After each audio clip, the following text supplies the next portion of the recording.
Yo, what's happening, YouTube family? I hope that everybody's doing well out there and starting to celebrate the holiday season.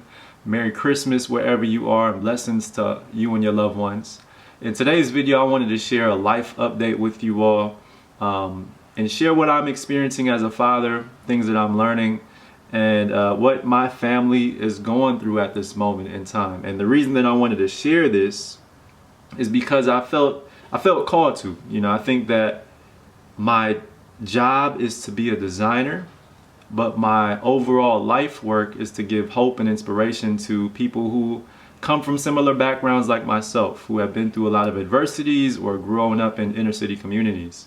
Right? I think that oftentimes when we live in the inner city or we come from immigrant backgrounds, our life situations, our family situations can be the things that prevent us from moving forward in the ways that we want to do in life, right? We think that we have to take care of everybody else instead of taking care of ourselves. And a lot of times that affects our financial futures, right? And our family's financial futures. So I wanted to share what I'm going through to give a little bit of hope and inspiration to those who need it. But I will say that it is a heavy subject, right?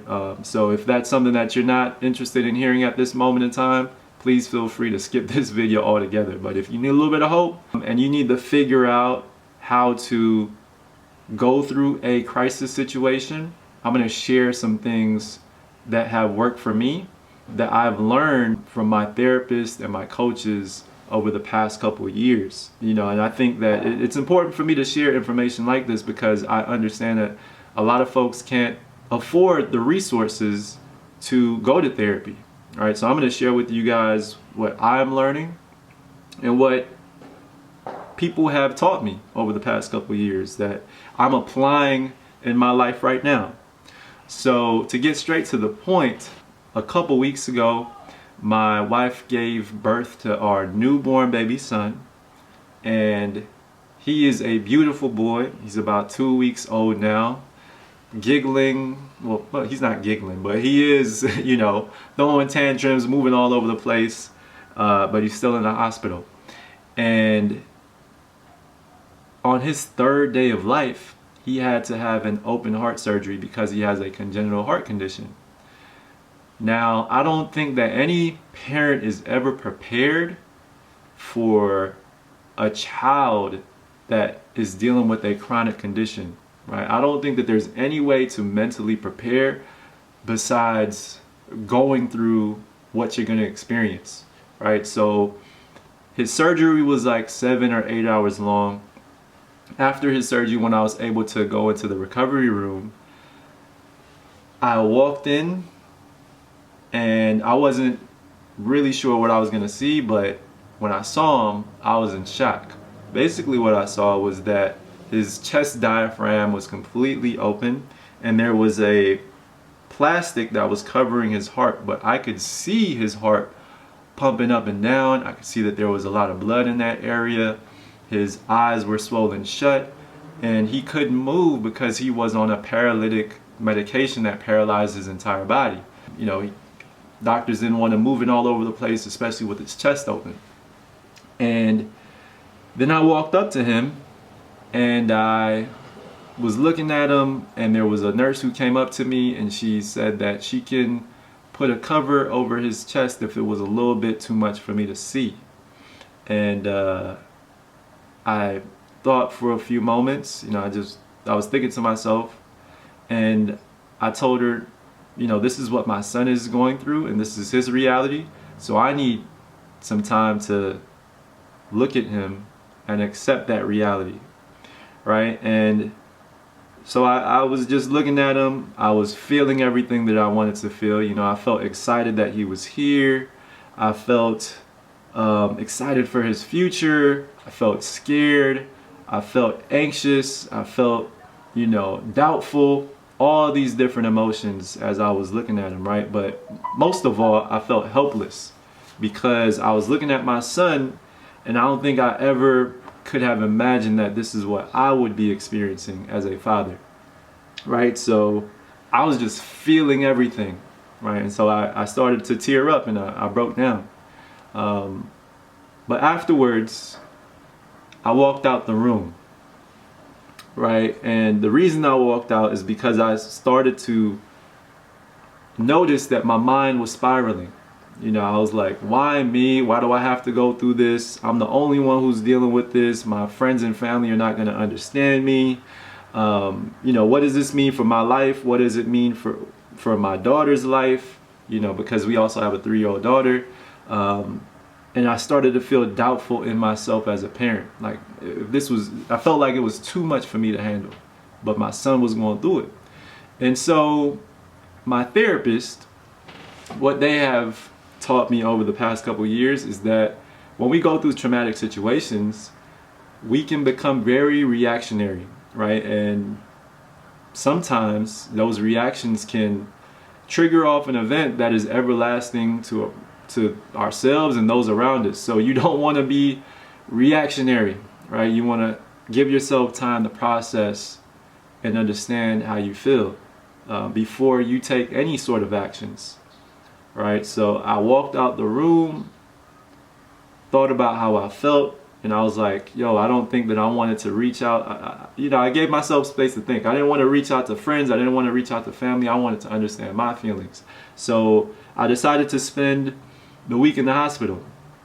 And I was there, you know, talking to nurses, talking to doctors, educating myself on his condition and how it would be to treat him when we would go home, right? But it was a daily step and a daily goal to understand something new each and every day, right? And the more that I did that, the more I started to normalize the situation and the less anxious and scared I started to feel, right? So when you're going through a situation, I feel like when you start to do a little bit of research and you start to, you know, throw yourself into the trenches of your situation, then naturally your body and your mind starts to stretch.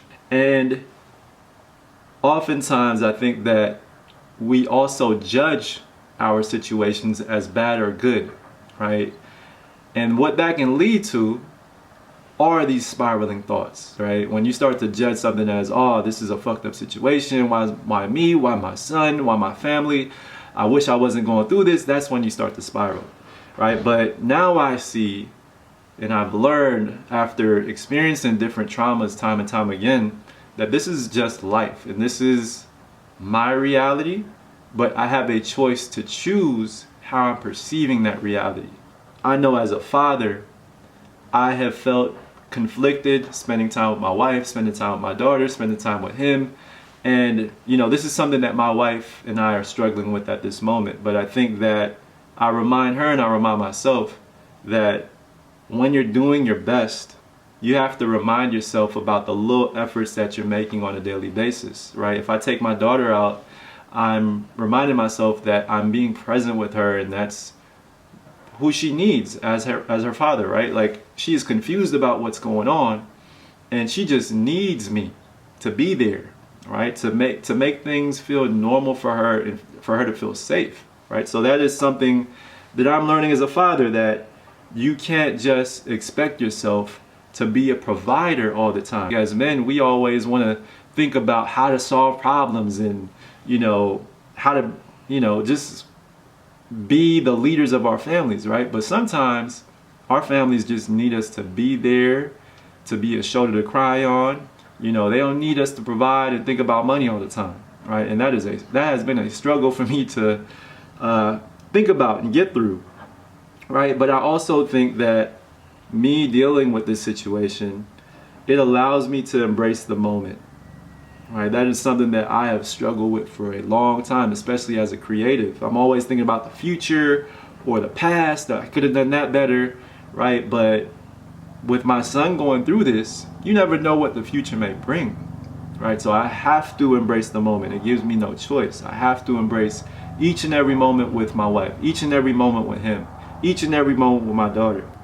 So that has been a beautiful thing to see. I've been on social media less. You know, I think that it just gives me perspective on life, that every moment, every second is beautiful, and to just, you know, cherish it, right? I think another thing that I've learned from this situation is that you have to understand your needs.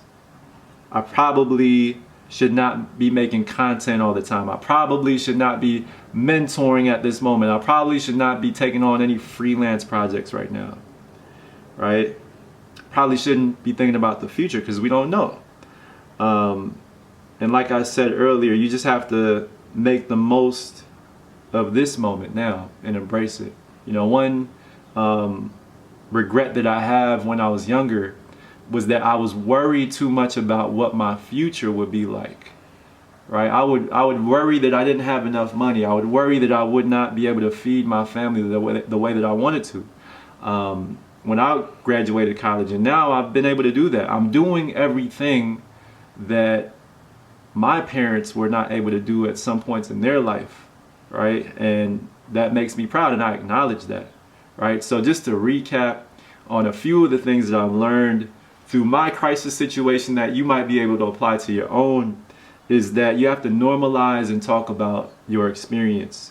Don't react when you're going through something. You know, I think a lot of times when we go through a crisis situation, we're like, oh, I have to work more, I got to study more, I got to do more of something, right? But sometimes you just need to give yourself space to think and process and feel. The last thing that I want is people feeling sorry for me about what I'm going through, because it is my normal, right? So if you want to pray for me and my family, that's all good. But you know, just so you guys know, I'm doing well. You know, I feel blessed to have the son that I do. I feel blessed to be learning everything that I'm learning.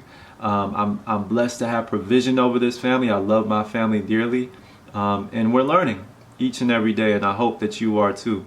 If you are struggling with coping at this moment in time, especially with this recession, I know that a lot of people contemplate suicide. Please don't go there. You know, I think that when we go through different struggles in life, I look at those things as ways of refining the diamonds that we are, right? To help us shine brighter. It might not be what we want to go through, but you know, just that those tough things grind us down and wear us down, but it also helps us shine a little brighter and help, you know, it helps us shine our light even more in this world. So yeah, guys, I hope that this gives you a little bit of hope and inspiration. Peace and love to everybody out there. You know, Merry Christmas once again. Hope that you guys are all doing well. I don't know when I'm going to be making another video, but if I don't see anybody before the new year, you know, Happy New Year's to everybody. Peace and love. Bye.